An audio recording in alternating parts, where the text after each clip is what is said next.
Verso 17, dice Pedro, y si invocáis a aquel al cual no es excepción de personas, refiriéndose a Dios, Pedro a través de la Escritura nos quiere llevar a una conciencia personal, donde nos necesitamos ver e identificar nuestra actitud ya definida o nuestro actuar ya definido, reflejado o amparado a través de la palabra.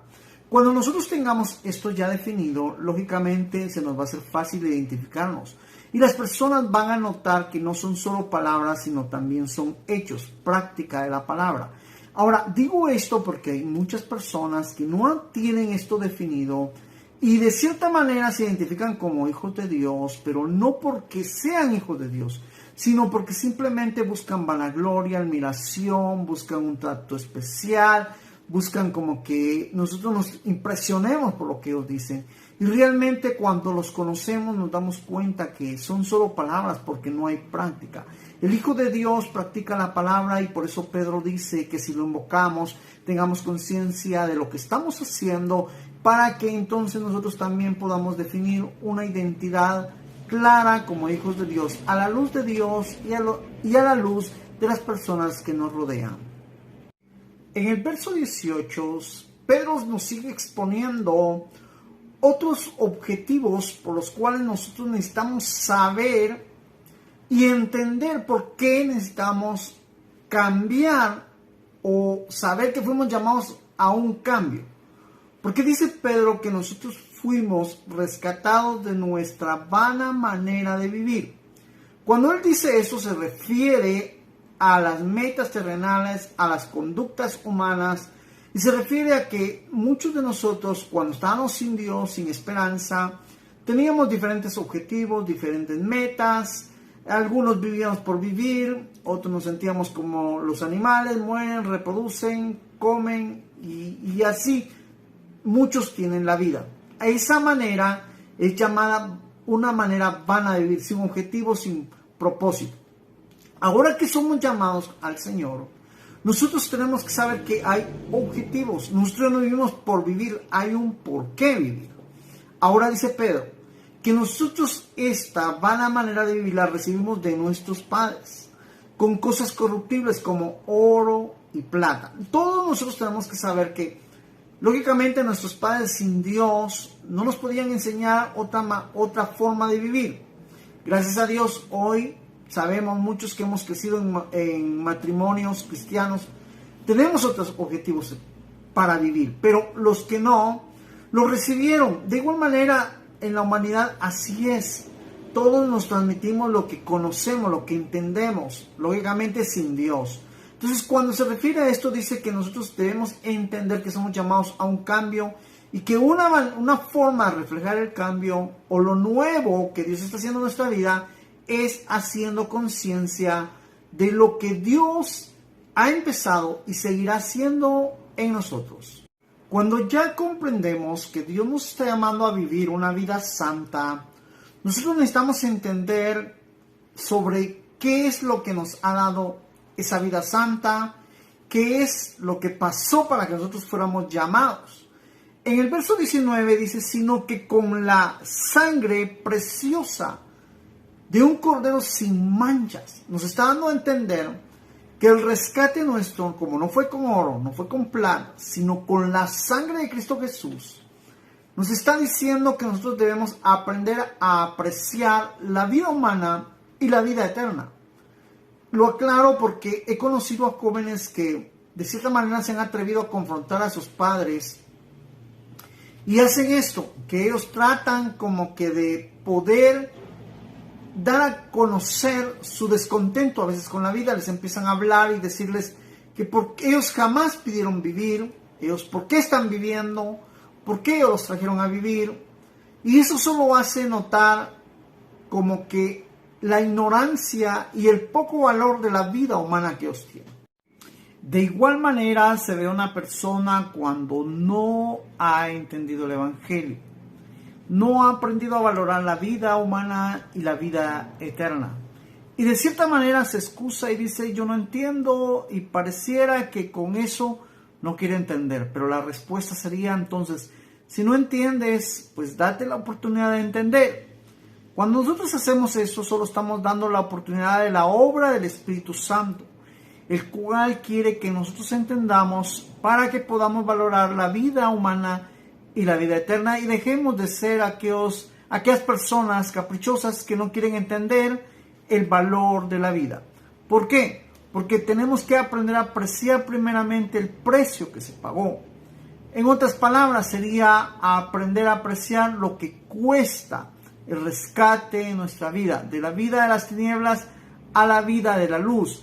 Y hubo un precio, la sangre de Cristo Jesús pagó ese precio. Hoy que nos toca a nosotros interesarnos y creer y valorar la vida y la sangre y la vida eterna que Dios nos ofrece.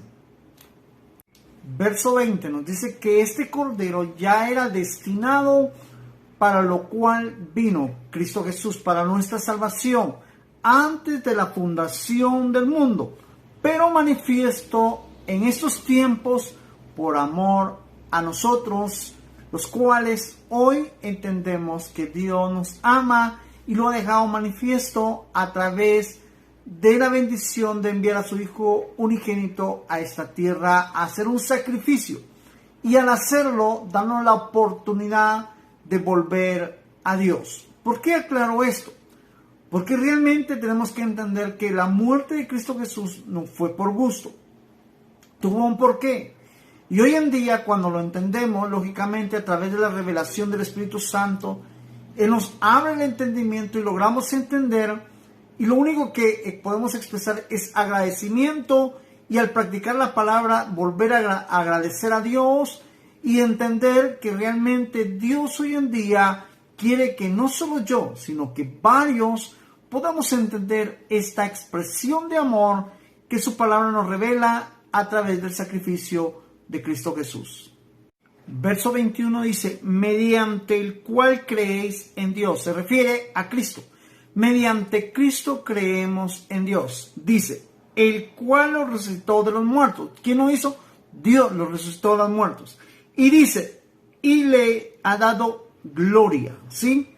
Para que vuestra fe y esperanza sean en Dios. Lo que está tratando acá hacer el Espíritu Santo mediante Pedro es darnos a entender el por qué nosotros creemos en Dios, ¿ok? El por qué Dios lo resucitó y el por qué ha recibido gloria Cristo. ¿Por qué hoy es reconocido o por qué hoy es glorificado? Hoy a través de la Escritura nos damos cuenta que Él está en su máxima expresión de Dios. Ahora, ¿por qué está así? Porque entendemos que vino a esta tierra, hizo lo que Dios esperaba que hiciera y recibió esa glorificación. Ahora, esa glorificación también me da la facultad a mí de tener fe y que mi esperanza sea en Dios. ¿Para qué? Para que yo entienda lo que Él está haciendo en nuestra vida. Y no solo yo, otras personas. ¿Por qué? Porque realmente ese es el objetivo de Dios, poder entender lo que Él está haciendo en estos días. Versículo 22 dice, habiendo purificado vuestras almas en la obediencia de la verdad. Lo que está diciendo acá es lo que sucede en nosotros cuando el Espíritu Santo toca nuestro corazón y nos interesamos en el conocimiento de Dios. Cuando esto sucede, también sufrimos la purificación del alma, el cual es tan importante porque a través de esto dejamos la mentira, el engaño, el pecado, la vanagloria y todo aquello que no procede de Dios. Esto sucede cuando nosotros deseamos conocer la verdad. Y entonces la purificación se empieza a dar en nosotros. Lógicamente dice también, mediante, ¿sí?, el Espíritu Santo, para el amor fraternal no fingido. Digamos, si nosotros dejamos que nuestra alma es purificada, el Espíritu Santo también nos lleva a algo que se va a producir en nuestro corazón, que es el amor no fingido. Dice también, amándonos unos a otros de entrañable, óigame, como que dice, de algo puro, de algo natural y de corazón puro. Lo que está tratando de hacer en esta parte, Pedro nos está diciendo que si nosotros deseamos lograr esto, lógicamente nos está dando a entender, pero cuando nosotros deseamos esto, necesitamos obedecer a la palabra, necesitamos practicar la palabra. Y cuando eso surja, en nosotros va a surgir también el amor de Dios, el amor puro, el amor que de cierta manera nosotros no conocemos. Sabemos muy bien que en el mundo hay amor, pero es un amor engañoso, un amor mentiroso, algo que a la mayoría nos ha decepcionado. Pero el amor de Dios realmente, cuando se manifieste en nosotros, lo podremos disfrutar, lo podremos saborear, entenderemos que es un amor glorioso y maravilloso, el cual solo Dios nos lo puede dar. Verso 23 nos da el cierre de todo esto que Pedro está enseñando, porque dice, siendo renacidos no de simiente corrupta, sino simiente incorrupta, como que dice, de algo puro, santo, mediante la palabra de Dios que vive y permanece para siempre. ¿Por qué es importante conocer, estudiar, comprender, analizar, meditar de día y de noche, como dice la palabra de Dios? Porque realmente cuando nosotros lo hacemos, en nosotros surgirá un nuevo inicio, un nuevo comienzo, el cual es conocido como nacer de nuevo, empezar de nuevo, pero no porque nosotros queremos, sino es el efecto de entender la palabra, de conocer la palabra y de saber la palabra. Entonces en nosotros surge algo nuevo que solo Dios puede hacer. Y esto es mediante su palabra, su conocimiento, su entendimiento, su razonamiento, lo que Él está haciendo que llegue a nosotros para que esto surja como Dios quiere que surja. Y al hacerlo, su palabra permanece para siempre en nuestros corazones. Y al hacer eso, nuestros corazones permanecen para siempre. Porque eso es lo que Dios quiere en nosotros. Si tú lo quieres, lo que tienes que hacer es estudiar su palabra, es conocer su palabra.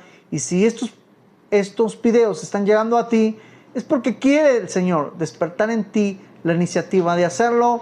Sigue viendo estos videos y deja que el Espíritu Santo obre en tu corazón. Primera de Crónicas.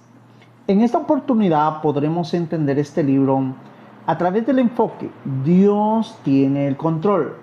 En esta oportunidad podremos entender la verdadera interpretación sobre cómo Dios tiene el verdadero control. No de la manera que a veces nos la enseñan, como quien dice, ya Dios sabe todo lo que va a pasar y por eso nosotros no debemos hacer nada porque Dios tiene el control. Esa es una errónea y mala manera de interpretar. Introducción. La historia registra en Primera de Crónicas que es presexílica, como quien dice, lo que se está narrando fue antes del exilio. Su origen y la perspectiva son postexílicas, como quien dice, fue hecho después del exilio.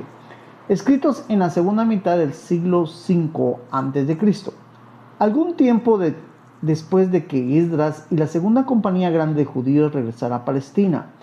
Esdras fue el cronista.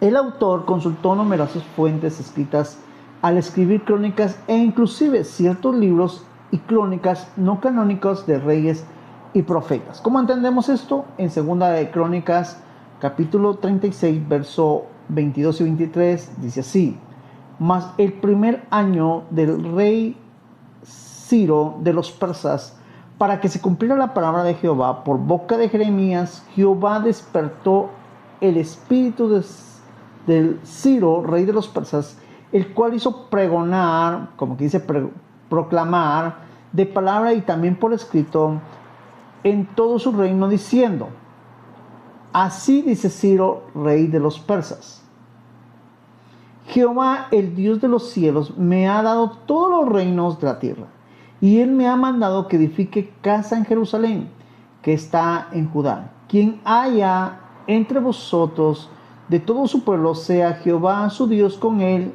y suba. En el comentario de Primera de Crónicas, normalmente cuando nosotros abrimos la Biblia y encontramos este libro, al parecer para nosotros es como que un libro que se repite las escenas y ciertas escenas de la Biblia y como que repitiera la parte de Primera de Reyes y parte de la Segunda de Reyes. Pero realmente cuando nosotros logramos comprender por qué este libro fue escrito y fue escrito en el tiempo después del cautiverio, nos damos cuenta también que el escritor tenía una razón por escribir este libro, que era traer información a un pueblo que no lo tenía, a un pueblo que necesitaba información. Esdras es esa persona inspirada por el Espíritu Santo, trayendo información al Israel que regresaba del cautiverio. De igual manera funciona hoy en día. Cuando alguien te habla de la palabra de Dios y te presenta la Biblia, lo que está haciendo es traerte información, ya que el pueblo en aquel entonces estaba cautivo en Babilonia. Hoy nosotros hemos estado cautivos en el pecado, en el mundo. No conocemos sobre las cosas de Dios, entonces necesitamos información. La Biblia juega un papel tan esencial para informarte, para darte a conocer sobre lo que Dios ha hecho en el pasado, hoy lo puede estar haciendo y de igual manera se sigue manifestando. Él ha usado este método de información que la Biblia, ha usado el método de la predicación y ha inquietado no solo a mi persona y a muchas personas para traerte información, para que esta información fluya en ti y te dé una identidad y te des cuenta de lo que Dios ha hecho y sigue haciendo con aquellos que requieren y desean tener información acerca de Dios.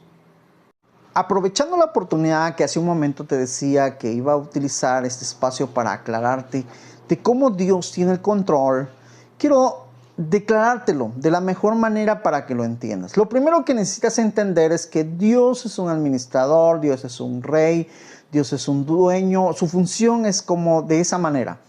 Él ha delegado personas capaces y sabe que todos nosotros los que existimos en esta tierra, seres y nosotros los seres humanos, también somos capaces de ejercer lo que Dios nos demanda ejercer. Ahora, ¿por qué lo baso en una empresa? Porque lógicamente cuando una empresa anda buscando a un trabajador, óyeme bien, trabajador, eso es lo que busca una empresa, decide como que escoger a una persona que llene los requisitos, que sepa lo que va a ir a hacer. ¿Eso eres tú o yo? Lógicamente, al principio nos están observando, nos están viendo cómo es nuestro desempeño, qué es lo que hacemos, qué dejamos de hacer. Y de cierta manera nos empiezan a tomar confianza, pero nunca, óyeme bien, dejan de observarte. Siempre de alguna manera ellos van a ejercer el control sobre ti y se van a dar cuenta de que si eres un buen trabajador o un mal trabajador. Tarde o temprano, si tú eres un mal trabajador y terminas haciendo las cosas malas, ellos te van a llamar la atención. De alguna otra manera se va a manifestar la obra de tu trabajo, si sea buena o sea mala. Ellos de muchas maneras van a buscar la forma de darte a conocer tu desempeño, si es bueno o si es malo. Lo que quiero que entiendas es de igual manera con Dios. Dios tiene el control. Lo que quiero que entiendas es que tú decides hacer lo bueno y lo malo. Dios de alguna u otra manera se va a dar cuenta de tus decisiones y va a buscar muchos métodos y muchas formas para llamarte la atención y hacerte entender que tú estás actuando mal. Ahora bien, Dios lo hace de esta manera. ¿Por qué? Porque Él sabe que tú eres capaz, Él entiende y sabe porque Él te formó y te hizo. El objetivo de todo eso es entender y sacarnos de la mente que cuando algunos nos explican que Dios tiene el control, algunos vienen y se imaginan que tener el control significa que como Dios sabe que yo me voy a condenar o me voy a salvar, que sería la forma de entender, la mayoría piensa, entonces voy a llevar una vida como sea, voy a vivir como yo quiera, como me parezca, y entonces Dios al final sabe si yo me voy a salvar, no me voy a salvar, yo no tengo que hacer nada, Dios tiene que hacerlo todo. Algunos también cuando ven lo bueno, ven lo malo empiezan donde está Dios, y sin darse cuenta que lo malo fue hecho por una persona que decidió mal y que determinó hacer lo malo.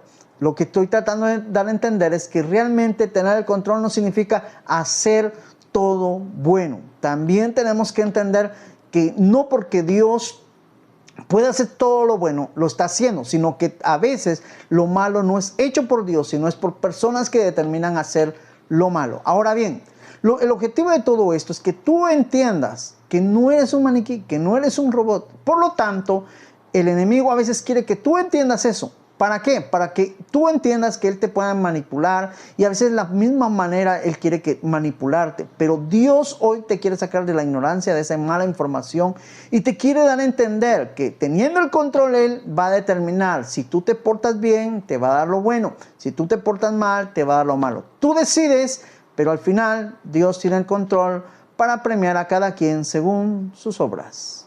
Lo impresionante de la introducción es que nos deja ver que Esdras, al escribir Primera de Crónicas, hizo un análisis, hizo un estudio, se dedicó a, de cierta manera, de diferentes formas, a poder sustraer que este libro de Primera de Crónicas llegara a información concisa, concreta, información real, no algo que él se inventara, sino que al transmitir la información al pueblo, el pueblo se diera cuenta que él estaba solo trasladando la información que ellos no tenían. Ahora, ¿por qué hablo de esta manera? Porque hoy en día nosotros también podemos ver esto. A través de las prédicas y enseñanzas, hoy en día pareciera que nos enseñamos unos a otros y eso está bien. Ese en sí es la esencia de Dios. Pero el error no está en que nos enseñemos unos a otros. El error está que muchos hoy en día enseñan y no estudian, no se dedican, no ven si realmente la información que están trayendo es la adecuada y la correcta. Simplemente van a comentaristas, van a ciertas cosas. No digo que sea mal, está bien que consulten, pero donde juega el papel importante el Espíritu Santo es que Él nos tiene que dar la certeza y tenemos que asegurar de ciertas citas bíblicas para que nosotros entendamos que lo que estamos hablando no es la información de un comentarista que posiblemente malinterpretó las cosas, no es la información que nosotros queremos dar, sino es la información que Dios quiere que nosotros demos. Ahora, ¿por qué digo esto? Porque realmente cuando nosotros nos damos cuenta, por ejemplo, la cita que leímos allá, cuando dice que el rey Ciro empezó a pregonar, empezó a proclamar por escrito y de voz, a decirle al pueblo de Israel que estaba cautivo en Babilonia, les empezó a decir que era el tiempo y que él reconocía que él tenía todo lo que tenía porque Dios se lo había dado y que Dios de alguna otra manera le había hecho entender a él, no aclara exactamente cómo, pero dice que le había hecho entender que se hiciera un templo en Israel. Lógicamente él como rey no podía, él podía asignar a ciertas personas y podríamos decir, podía asignar no sé, albañiles, personas que pudieran ir a edificar el pueblo, sino que él viene y dice todo aquel que sea el pueblo de Dios, como que dice, él entendió que había un pueblo ahí y que ellos eran los que delegados y que una forma de volverlos como que dice, para que dieran la oportunidad de Dios a sus vidas, era dejarlos libres, que ellos subieran y regresaran a Palestina, a Israel, a Judea, a edificar casa a Dios, y que Dios a través de esto iba a ver la obra que él estaba haciendo. Ahora, esta cita que encontramos aquí en Esdras, Esdras la sustrajo del libro de Isaías, y esa cita que nos da está en Isaías 44:28. Lo impresionante de esto es que Isaías lo proclamó 150 años antes que eso sucediera. Digamos, Dios le revela a Isaías que Ciro iba a ser un rey el cual iba a marcar una gran diferencia en el pueblo de Israel cuando los iba a dejar libres. Yo sé que en algún momento alguien dirá, ya vio, Dios tiene el control. Lo que quiero que entiendas es primero esto. Dios sabe tratar a los obedientes y Dios sabe tratar a los desobedientes. La Biblia nos narra de que en estos posteriores tiempos que estamos viviendo nosotros, vendrían hombres, ¿sí?, sin efecto natural, significa sin conciencia, sin misericordia, sin estímulo del Espíritu Santo. Hombres, dice ahí, que manipularían a las personas, como que dice, le cortarían un brazo y no se tentarían a hacerlo. Lo que estoy tratando de decir es que cuando tú traes una mala información, tú puedes dejar a alguien cojo espiritualmente. Porque si tú le das una mala información, en vez de que se active a hacer algo, se va a quedar de cierta manera cojo y no va a poder activarse porque le está dando una mala información. Como hace un momento que les decía la información de que Dios tiene control y Él va a hacer todo. No, porque entonces te va a quedar ahí como dice la Biblia. Sí, la Biblia nos da muchas informaciones y muchas ilustraciones que nosotros podemos entender. Hay ceguera espiritual, hay manipulación espiritual. Como que dice, nosotros tenemos que entender que Dios de cierta manera, ¿sí?, quiere que nosotros dejemos de ser ciegos espirituales, que nosotros de cierta manera dejemos ser cojos espirituales, que nosotros entendamos y al hacerlo nos vamos a activar a hacer lo que tenemos que hacer, en este caso a hacer lo bueno, y entonces darnos cuenta que Dios de cierta manera, en esta oportunidad podríamos decir, Dios tiene el control y Dios da oportunidades. Al pueblo de Israel estaba dando una oportunidad. Esdras, al traer esa información, les estaba basando esta información en oportunidad. Que ellos entendieran que antes eran una nación libre, que por desobedientes fueron al cautiverio por desobediencia y que regresaron con una nueva oportunidad. Eso era lo que estaba haciendo Esdras. Y basado en la profecía que Isaías había proclamado 150 años antes.